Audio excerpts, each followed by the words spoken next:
कोण आहेत हे जगद्गुरु तुकोबाराय? पूर्व अवतार यांचे कोणते आहेत? तर याच्याकरता आपल्याला श्रीमद भागवतामध्ये जावं लागणार आहे. याच्यामध्ये शुक मुनी परीक्षित राजाला कथा सांगत असताना सूर्यवंशाचा आणि चंद्रवंशाचा विस्तार करत असतात. दोन वंश आहेत. ब्रह्मदेव हे भगवंताच्या नाभीतनं आले. भगवंताच्या नाभीतनं कमळ आलं. कमळातनं ब्रह्मदेवाची उत्पत्ती झाली.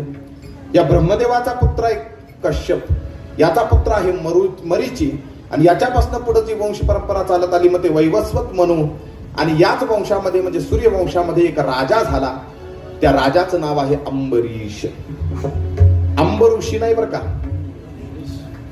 काही जण अंबऋषी म्हणतात पण अंबरीश आहे.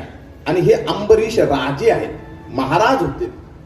सूर्यवंशातले हे राजा. आणि या अंबरीश राजांचं एक व्रत आहे. कोणतं व्रत आहे ते? तर ते द्वादशी व्रत करत होते.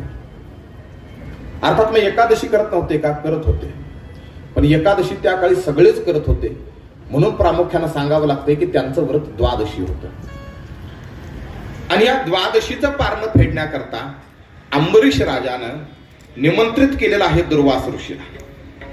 दुर्वास ऋषी अंबरीश राजाच्या नगरातनं मार्गस्थ होत होते. आणि ऋषी चाललेले आहेत हे पाहून अंबरीश राजानं दुर्वास ऋषीच्या चरणावरती नतमस्तक झाले. मस्तक ठेवलेलं आहे आपलं. आणि अंबरीश राजांना सांगितलेलं आहे की महाराज आजचं एकादशीचं व्रत आहे. उद्याचं द्वादशी व्रताचं पारणं सोडण्याकरता तुम्ही माझ्या नगरामध्ये माझ्या घरी भोजनाकरता यावं असं मी तुम्हाला निमंत्रण देतोय. साधूला सुद्धा निमंत्रणाची गरज असते बरं का. उगाच कुठेही जाऊन म्हणायचं नाही काकी हाय का शिळी पाकी. नाहीतर मग जरी झाला अशी संन्यासी तरी मध्यानाशी तोंडवाशी. बरोबर आहे का नाही? म्हणजे ब्रह्मचारी झालेले किंवा संन्यासी झालेले यांच्या पोटाला काहीतरी लागत असतं. आणि हे कुणाकडे मिळत असतं तर ते गृहस्थाकडे मिळत असतं. म्हणून सगळ्यात श्रेष्ठ असणारा आश्रम कोणता सांगितलेला आहे तर तो गृहस्थाश्रम सांगितलेला आहे. गृहस्थाश्रमामध्ये राहून गृहस्थाश्रमाची जी योग्य विनीत कर्म आहेत ती करून जर परमार्थ केला तर तो गृहस्थाश्रम संन्यास ब्रह्मचारी वानप्रस्थीपेक्षा सुद्धा उच्च पदाला नेतो.